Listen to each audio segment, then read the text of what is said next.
Halo kreator, hari ini kita akan belajar teknik dasar dalam menghilangkan green screen di Adobe Premiere Pro. Teknik menghilangkan green screen ini disebut juga dengan chroma key atau keying. Dan tidak hanya green screen, tapi warna lainnya seperti biru atau blue screen bisa dihilangkan. By the way, lebih dari 90% yang nonton video di channel ini belum subscribe. Jadi support channel ini dengan melakukan subscribe dan nyalakan loncengnya. Oke, langsung aja kita buka Premiere Pro dan tambahkan file-file yang akan kita gunakan. Selanjutnya kita drag video green screen-nya ke timeline. Di sini saya akan pindahkan videonya ke track yang kedua. Untuk background-nya, kita masukkan ke track yang pertama. Terus samakan durasi background-nya dengan video green screen yang ada di atasnya. Di tutorial ini saya menggunakan foto sebagai background, tapi tentunya kalian juga bisa menggunakan video sebagai background-nya. Cara dan prosesnya sama aja. Kalau perlu, kita bisa merubah posisi dan ukuran video green screen-nya dulu. Contohnya kalau bikin video gaming, posisi gamernya biasanya ada di pojok. Tapi kalau posisi subjek dalam videonya sudah pas, kita nggak perlu lagi merubah posisinya.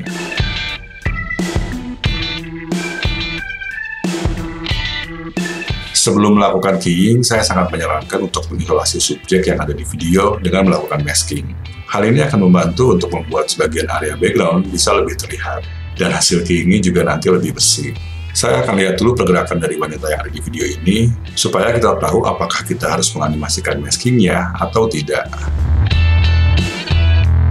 Kalau dilihat, wanita ini tidak terlalu banyak bergerak ke sana kemari. Tapi pada bagian terakhir video, posisinya agak sedikit berubah. Jadi kemungkinan saya akan menganimasikan maskingnya. Untuk memulai masking, kita bisa klik pen tool yang ada di bawah opacity di sini. Terus, kita klik salah satu di area sekitar subjek untuk membuat titik yang pertama. Kita harus terus membuat titik masking di area sekitar subjek, agar subjek di video kita bisa terisolasi dengan masking. Untuk membuat lengkungan, kita bisa klik dan tahan sambil drag ke arah yang kita inginkan, lalu lepaskan. Untuk keperluan keying, kita cukup melakukan masking kasar, jadi nggak perlu rapi-rapi. Melakukan masking kasar ini istilahnya disebut juga dengan garbage matte. Untuk menyelesaikan masking, kita klik lagi di titik yang pertama kali kita buat. Saya akan melihat bagian lain dari video ini untuk memastikan jangan sampai ada bagian subjek yang terpotong oleh masking. Kalau kita lihat di bagian akhir ini, si subjeknya terpotong oleh masking. Jadi kita harus menganimasikan maskingnya. Kita geser dulu ke posisi sebelum subjeknya terpotong, terus kita klik icon timer yang ada di sini. Nah, selanjutnya kita geser lagi ke bagian di mana subjeknya terpotong, terus kita pindahin posisi maskingnya. Sekarang subjeknya sudah terisolasi oleh masking, dan area green screen yang harus di keying jadinya tinggal sedikit. Oke, sekarang kita akan langsung melakukan keying. Untuk itu, kita klik tab effects di sini, dan cari ultra key. Terus ultra key-nya kita drag ke video green screen yang ada di timeline. Di bagian efek control di sini, sekarang muncul settingan-settingan ultra key. Yang paling pertama kita harus lakukan adalah memilih picker yang ada di settingan color key di sini. Lalu kita klik area green screen yang dekat dengan subjek. Dan layar hijaunya langsung hilang. Tapi kalau kita lihat di sini, ada area yang agak gelap, jadinya masih terlihat kurang bersih. Maka selanjutnya adalah membersihkan sisa-sisa green screen yang masih terlihat. Untuk itu kita bisa set output settingnya ke alpha channel. Nah, sekarang videonya jadi hitam putih. Bagian yang putih di sini adalah bagian dari video yang bisa terlihat, yaitu subjek atau objek di video kita. Sedangkan bagian yang berwarna hitam adalah bagian yang tidak terlihat, yaitu area green screen. Tapi kalau kita lihat di area di sini, warnanya tidak betul-betul hitam. Padahal bagian ini adalah area green screen yang harusnya tidak terlihat. Jadi kita harus memastikan area green screen di sini benar-benar berwarna hitam. Caranya kita masuk ke settingan matte generation di sini, dan otak-atik settingan di bawahnya. Biasanya saya memulai dengan mengatur settingan pedestal sampai warnanya berubah menjadi hitam. Tapi kita harus hati-hati karena menambahkan pedestal terlalu banyak bisa menghapus bagian-bagian yang lain. Kita pun bisa otak-atik settingan lainnya yang ada di matte generation di sini kalau memang diperlukan. Tergantung dari video yang kita gunakan, ada yang memang mudah dibersihkan, tapi ada juga yang memang susah. Sekarang kita bisa kembalikan output settingnya ke composite untuk melihat hasilnya.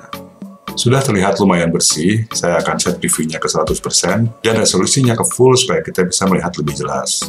Di sini bisa dilihat kalau ada bagian rambut yang terpangkas karena memang terlalu tipis. Salah satu masalah yang sering timbul dalam melakukan chroma key biasanya memang area-area di pinggir atau edge, terutama ujung-ujung rambut.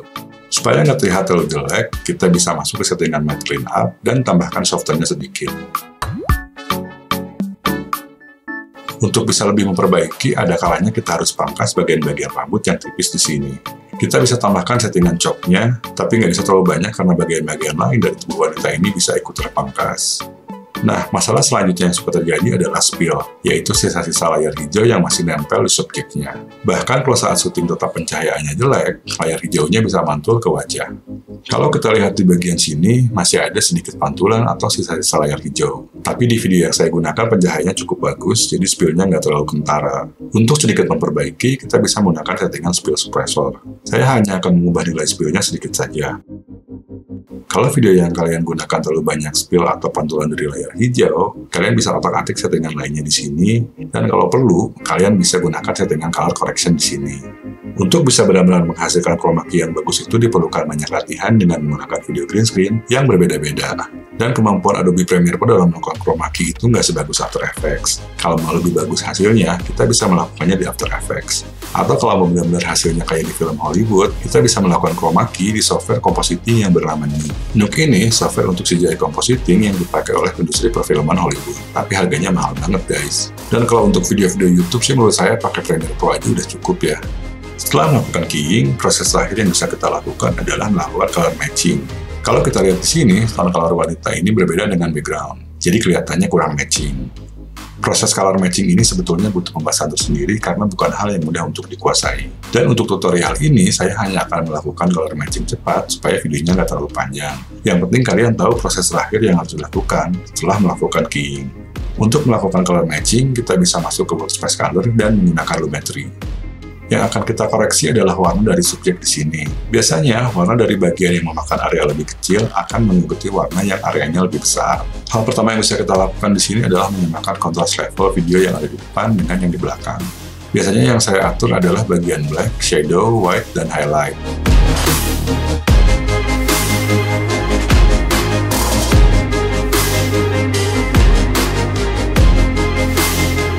Kalau sudah terlihat lumayan matching, kita bisa atur midtones-nya.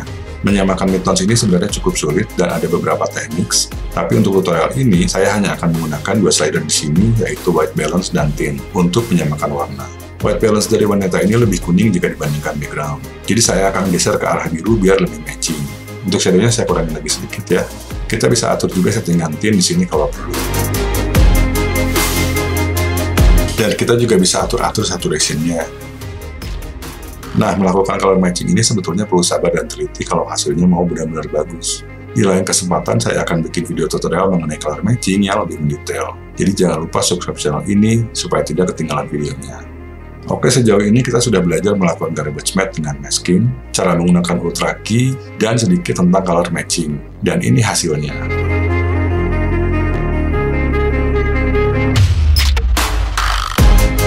Sampai di sini dulu tutorialnya. Jika ada yang ingin ditanyakan, silahkan ketik di bagian komentar. Nanti akan saya jawab.